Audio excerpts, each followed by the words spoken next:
Invocação do Mal 4, o último ritual, adapta um dos casos mais polêmicos do Ed e da Lorraine Warren, no caso, o caso da família Smurl. Só que assim, eles se afastam totalmente da realidade aqui, colocando um espelho maligno. E eu já tinha até falado desse espelho lá no meu vídeo de teorias pro filme, então assim, não foi nenhuma surpresa ver esse espelho aqui, mas foi uma surpresa ver o quanto eles levam a sério a dramatização que eles fazem de toda a história dos Smurls, a dramatização que eles fazem da história dos Warrens. Tudo nesse quarto filme é mais dramatização do que real. Não que nos outros não seja, mas aqui eles deram uma grande exagerada em muita coisa. Ainda bem que o Patrick Wilson e a Vera Farmiga são aquele casal que a gente ama acompanhar, eles têm aquela química ótima em tela, porque aí a gente assiste o filme e até ignora algumas coisas que vão sendo colocadas nele. Mas sem esses dois, eu aposto que esse filme aqui, ó, seria massacrado mais do que foi pela crítica e pelo público. E hoje eu quero falar sobre ele com spoilers, então eu já fiz um vídeo sem spoilers, quem ainda não viu o vídeo depois veja, tá bem legal. Mas hoje vai ser com spoilers, eu quero debater aí sobre coisas que são reais no filme, coisas que foram inventadas, o que eu achei do filme no geral, agora com spoilers, né, comentando alguns pontos,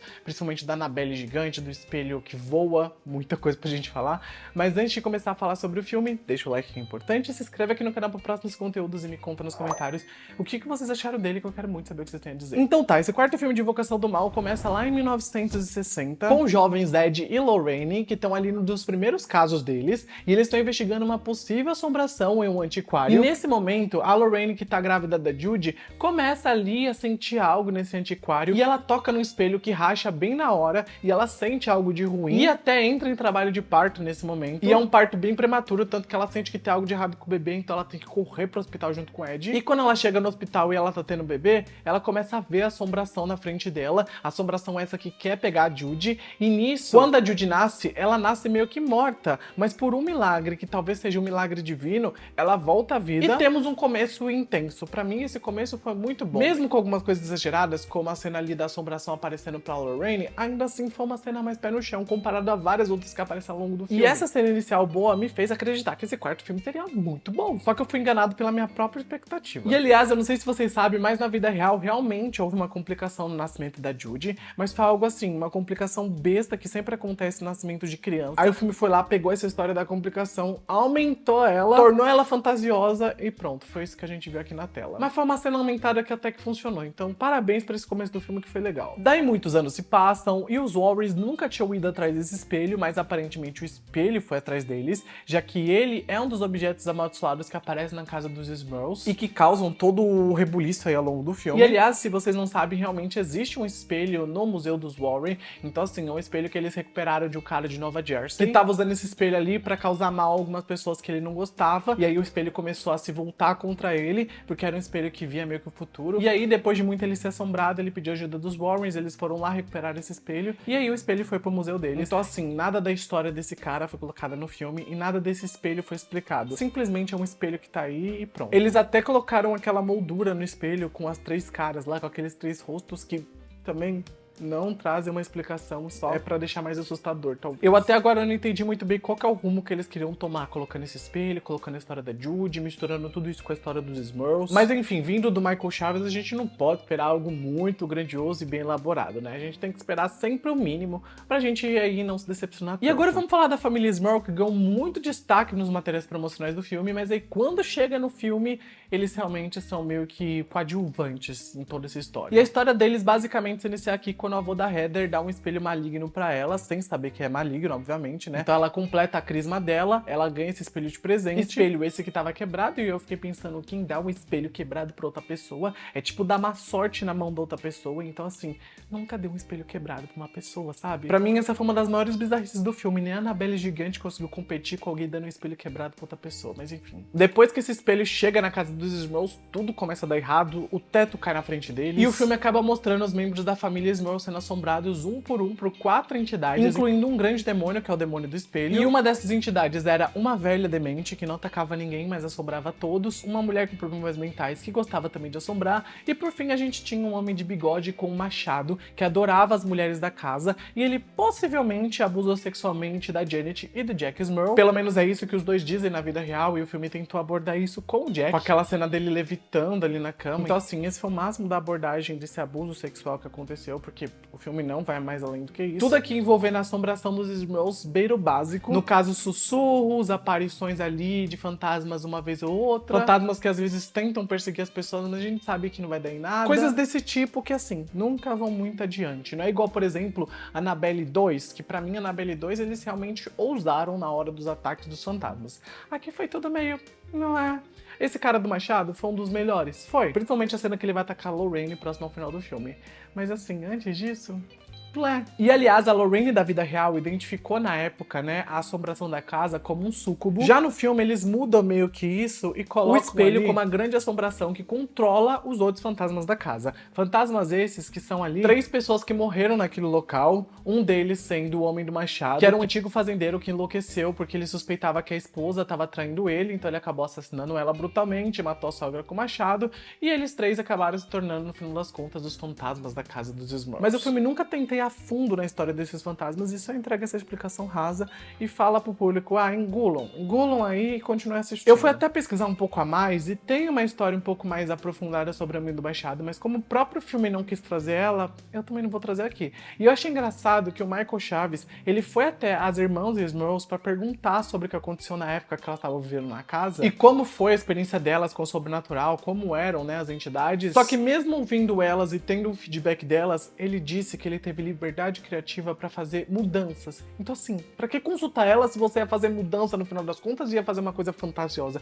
Era melhor nem ter consultado. Principalmente depois de ter adicionado um espelho maligno na história, que não faz nenhum sentido. E o melhor disso é que as irmãs Smurfs ainda fizeram uma fic delas quando estavam conversando ali com o diretor, e aí falaram que elas foram perseguidas pela assombração da casa delas depois que elas saíram de lá. Então a família delas ainda pode estar sendo assombrada por essas entidades. E eu fiquei, minha filha, fica quieta, fica quieta. A gente sabe que tudo foi midiático em relação à sua família.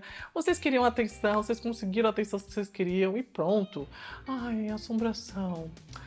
Vai contar pra outra pessoa, vai. A família Smurf era tão charlatona quanto os Warren, e eu acho que eles ficavam competindo pra ver quem era uma charlatão. Tanto que deu muita intriga nessa época aí, porque os Warrens não conseguiam resolver a assombração da casa dos Smurfs. Eu acho que, tipo, era tanta mentira rolando de um lado, tanta mentira rolando do outro, dos Smurfs e dos Warrens, que ficou assim, um conflito de mentiras. Mas enfim, não vem ao ponto aqui. E ainda falando das irmãs Smurfs, eu preciso falar da mais velha, que é a Dawn, que durante o filme vomita cacos de vidro ali na pia da cozinha, e obviamente isso não aconteceu na vida real. Mas segundo o Michael Chaves, que é o diretor, ele disse que as irmãs mais novas vomitavam quando os Warren chegavam na casa pra investigar. E aí ele achou isso legal e pensou, por que não adicionar isso no filme, mas mudar a origem do vômito? Em vez de colocar um vômito normal, colocar um vômito com caco de vidro, em vez de colocar as irmãs mais novas, colocar a irmã mais velha. Já que eu tô colocando um espelho maligno que voa, por que não fazer todas essas alterações? Mas calma, que nada disso chegaria aos pés do enredo central do filme, que é o enredo envolvendo a Judy, que quase nem aparece com destaque nos matérias promocionais, mas ela é a protagonista do filme. Ao longo da história, nós vemos que a Judy tem o mesmo poder da mãe dela, né, o de clarividência,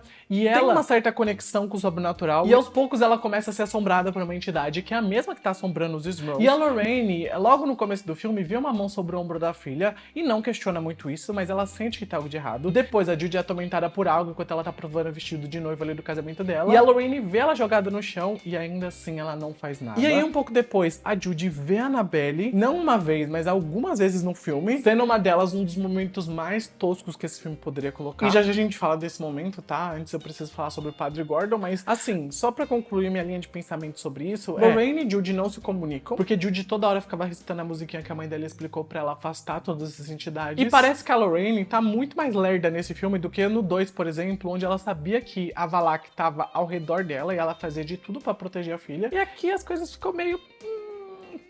será que tá acontecendo mesmo? Será? Sendo que a Lorraine viu que tava acontecendo algo. E agora vamos falar do Padre Gordon, que na minha visão só apareceu aqui no filme pra morrer e pra usarem essa morte nos materiais promocionais do filme, pra gente ficar impactado pensando, meu Deus, é o Ed que vai morrer? Sendo que não era o Ed. Porque assim, pra mim não faz muito sentido todo esse enredo que colocaram do Padre Gordon. Tipo, eu entendo que ele tava bem obstinado em ajudar os irmãos com a assombração da casa deles, e ele pediu ajuda pros Warrens pra isso. Porém, os Warrens já estavam meio que aposentados de investigação paranormal, então eles recusaram, por conta também do problema cardíaco do Ed, e o padre foi atrás ali pra resolver sozinho, e do nada ele começou a ser assombrado pelo espelho. E aí eu pensei, tudo bem, ele pode ser assombrado pelo espelho, até porque ele tá indo longe demais com a investigação, e o espelho não vai deixar ele ganhar.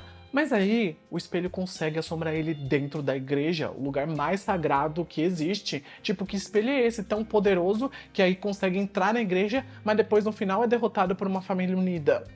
Como assim? Tipo, o espelho poderia assombrar o Padre Gordon em qualquer outro lugar, mas dentro da igreja, pra mim, foi o como o espelho tinha controle sobre as pessoas. Qual que era o poder dele? Qual entidade estava dentro dele? Pra que esse espelho servia no final das contas? O que eram também aquelas cabeças cravejadas nele? Será que eram parte de toda essa loucura que a gente vê em torno dele? Ou será que só uma entidade ficou presa ali dentro do espelho e começou a usar ele? Tudo envolvendo esse espelho é um grande mistério. E isso torna a morte do padre outro grande mistério, porque, sinceramente, o espelho, além de controlar um padre, pra ele se matar dentro da igreja, ele também fez uma secretária sumir do nada, também queimou a mão do padre com uma cruz. Ele criou todo o rebuliço, mas a gente não entende como ele conseguiu fazer tudo isso. Que eu fiquei pensando, tudo isso que aconteceu foi ilusão da cabeça do padre, tudo isso não foi ilusão, como ele chegou naquele momento de se matar, será que as mãos dele realmente estavam queimadas, no final das contas, ou não? Tipo, a mitologia em torno do espelho foi muito mal feita comparada a outros itens da franquia apresentados ao longo dos anos. Mas eu entendo que, narrativamente falando, o padre precisava morrer pra que a Judy entrasse mais de cabeça no caso, pra assim, colocar ela frente a frente com o espelho, colocar os Warrens frente a frente com o espelho. Mas aí eu me questiono, se o espelho foi tão inteligente pra armar tudo isso e colocar os Warrens frente a frente com ele, como que ele sabia o que daria certo e o que daria errado? Como ele sabia como levar os Warrens pra ele? Será que esse espelho tinha acesso a Wi-Fi naquela época?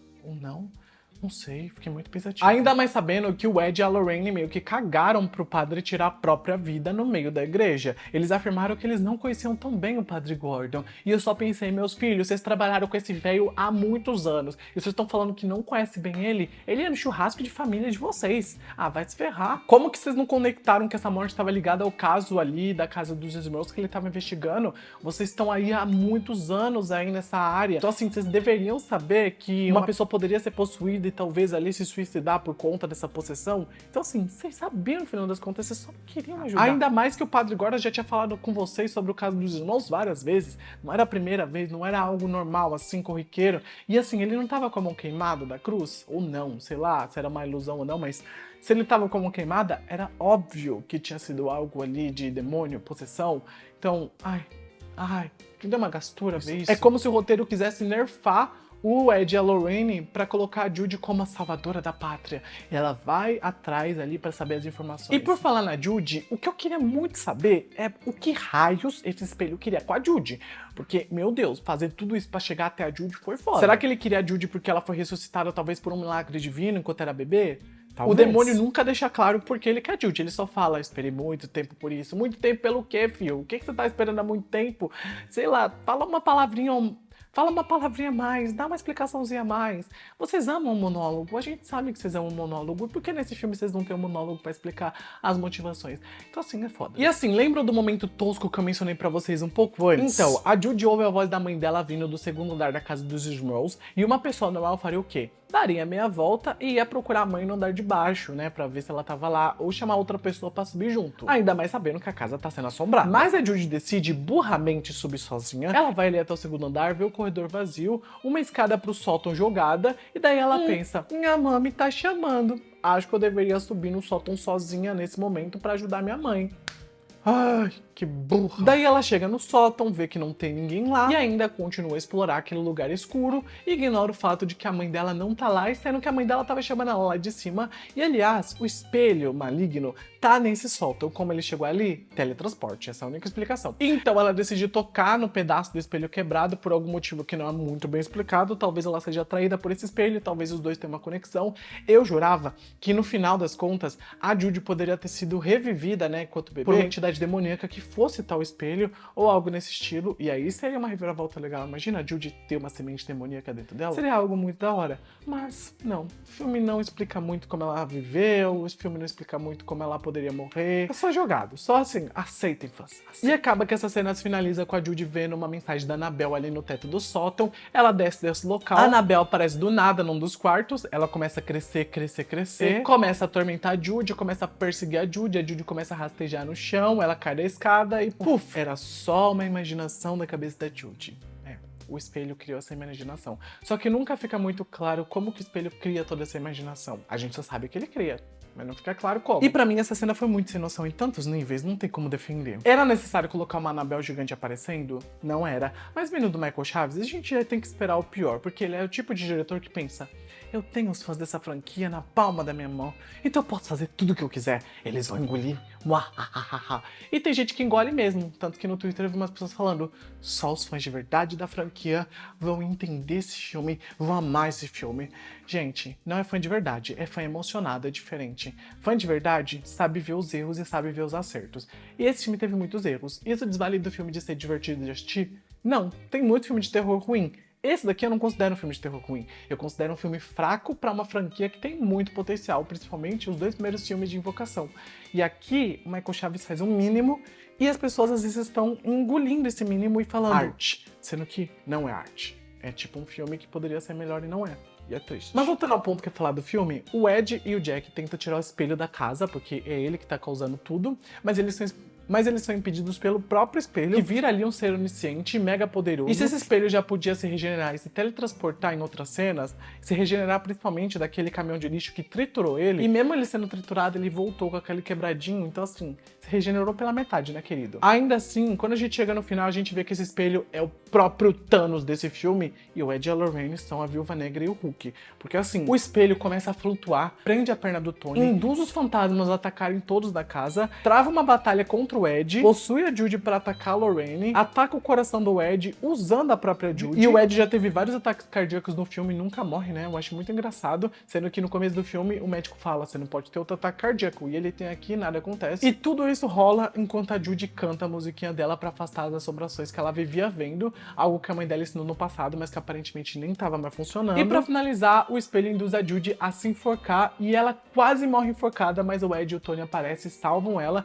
e todos ali travam a batalha final contra o espelho maligno. É, sei lá, parece o tipo de história exagerada que a gente nunca veria se tornar um filme, né? Mas aqui se tornou. E tipo, o problema desse filme não é um espelho maligno ser realmente o grande demônio aí da história. Na verdade, O Espelho, que é um filme muito bom, eu amo esse filme, ele fez basicamente uma coisa parecida, só que ele fez 1000 vezes melhor. Aqui não, aqui o espelho, a mitologia é tão mal feita que as coisas não avançam, não evoluem. Eles têm que fazer vários malabarismos aqui pro espelho realmente ser poderoso e maldoso, só que ele se torna tipo um semideus e isso acaba indo pra um lado mais sem lógica e exagerado. Então é algo que pra mim não funcionou tão bem. Mas assistam O Espelho que vocês vão ver o que é um filme bom com o espelho maligno. E pra mim a gota d'água de tudo isso que a gente tava vendo é quando o espelho começa a flutuar, prende a cabeça do Tony. Eu não conseguia mais comprar nada do que tava acontecendo a partir desse momento, porque pra derrotar o espelho, o Ed, a Lorraine e a Judy usam o poder do amor da família pra confrontar esse demônio do espelho.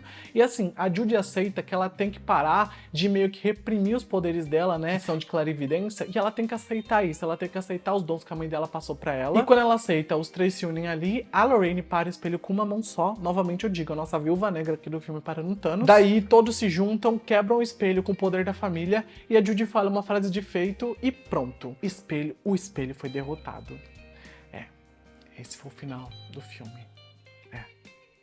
Eu não tenho mais palavras pra definir o que eu vi. Tudo nesse final foi tão fantasioso e aleatório que eu só fiquei me perguntando, tá, vocês derrotaram o espelho, mas qual que era o nome do demônio que tava no espelho? Porque pelo que eu saiba, os Warren sempre recitam o nome do demônio antes de derrotar eles, porque aí, se você sabe o nome do demônio, você tem poder sobre eles. E aqui, isso não existe. Então assim, toda a baboseira que a gente ouviu sobre saber o nome do demônio nos outros filmes, não era necessário aqui. O poder da família é mais forte do que saber o nome do demônio, é isso que vocês quiseram dizer? Porque pra mim ficou meio claro isso. Achei esse final muito impreciso, muito apressado. Não gostei. E aliás, eu acho engraçado até mencionar que na vida real, o Ed e a Lorraine não resolveram o caso da família Smurl. Quem fez isso foi um padre local na época que acabou banindo a assombração da casa dos Smurls, depois de muito tentarem, né, fazer isso. Mas no final das contas, os Warrens acabaram meio que levando crédito por esse caso, porque quando os Warrens chegaram foi o momento mais televisionado e mais midiático de toda a situação, porque como eu disse no começo do vídeo, os Warrens gostam de atenção, gostam de criar uma mídia em cima de tudo, gostavam, né, porque morreram, mas os Smurls também queriam mídia, os Warrens também, os dois aí se juntaram e formaram esse grande circo midiático. E o filme então se finaliza com o casamento da Judy e do Tony, com várias pessoas dos outros filmes aparecendo, e eu só fiquei pensando, por que a Judy convidaria todo esse povo, sendo que ela quase nem conhece nenhum deles, sabe? Tipo, eu vou chamar antigos clientes dos meus pais pro meu casamento. Pra mim não faz sentido. Achei uma cena bonita? Achei uma cena bonita, com gente do primeiro, segundo, terceiro filme aparecendo, James Wan aparecendo, o reizinho que poderia ter levantado aquela bunda daquele lugar e dirigido esse filme. Mas enfim, não fez isso. Os dois acabam se casando e durante o finalzinho a gente vê a Lorraine tendo uma visão onde os Warrens continuam vivendo suas vidas felizes, afastados do mal. O Tony começou a estudar mais sobre o sobrenatural. Ele e a Judy deram uma netinha pro Ed e pra Lorraine e tudo terminou bem pra todos. E a gente tem esse final feliz pra essa franquia, que foi um final bonito, porque encerrou bem a história na minha visão, mas não foi o melhor filme que eles poderiam ter feito pra encerrar a história dessa franquia. Então eu fiquei assim, ó, no meio termo de gostar do finalzinho, mas não gostar de todo o resto. Achar, tipo, todo o resto mais ou menos. Não gostar, né? Porque eu acho que tem coisas a ser tiradas de boa do filme, mas tem coisas também que... puta merda. Pra mim, esse filme foi quase que um piloto backdoor pra série de Invocação do Mal, que vai estrear na Max em breve. E que vai ter a mesma showrunner de Supernatural, então eu tô empolgado pra ver isso, porque eu amava Supernatural. Se for na vibe de Supernatural das primeiras temporadas, ó, vai ser 10 de 10. E eu tô achando que a série vai focar na Judy e no Tony, investigando casos ali dos pais deles, né, que eles vão pegar os casos e meio que adaptar pra Judy e pro Tony. Assim como fizeram toda uma adaptação da história dos irmãos, podem fazer adaptação pra Judy e Tony terem sua série de TV na HBO Max.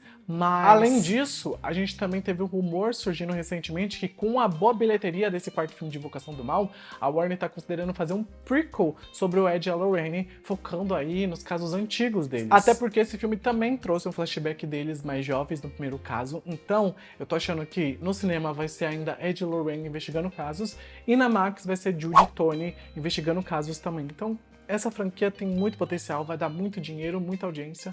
Eu tô esperançoso pra ver o que vem pela frente. Mas, sinceramente, eu acho que Patrick Wilson e Vera Farmiga dificilmente vão voltar em papéis principais. Acho que eles voltam só em participações especiais. Mas vai ser muito legal ver a juventude dos dois e ver como que eles resolviam casos aí ao longo dos anos. Mas me conta aí, o que vocês acharam desse quarto filme? Se assistiram até esse momento? Coloca uma freira, um emojizinho de freira, um emojizinho de caveira, um emoji que define o filme pra você lá nos comentários pra eu ver que você viu até esse ponto. E só pra concluir, eu só quero dizer de novo que eu não achei esse filme ruim, tá? No geral, eu acho que é um filme problemático, mas um filme muito divertido. Eu me diverti assistindo. Não foi um filme torturante. Queria algo mais assustador? Queria algo mais bem feito? Uma história mais pé no chão? Queria? Não tive, mas ainda assim foi legal. Uma aventura daorinha. Mas me conta o que vocês acharam nos comentários. Eu fico por aqui. Um grande beijo e tchau!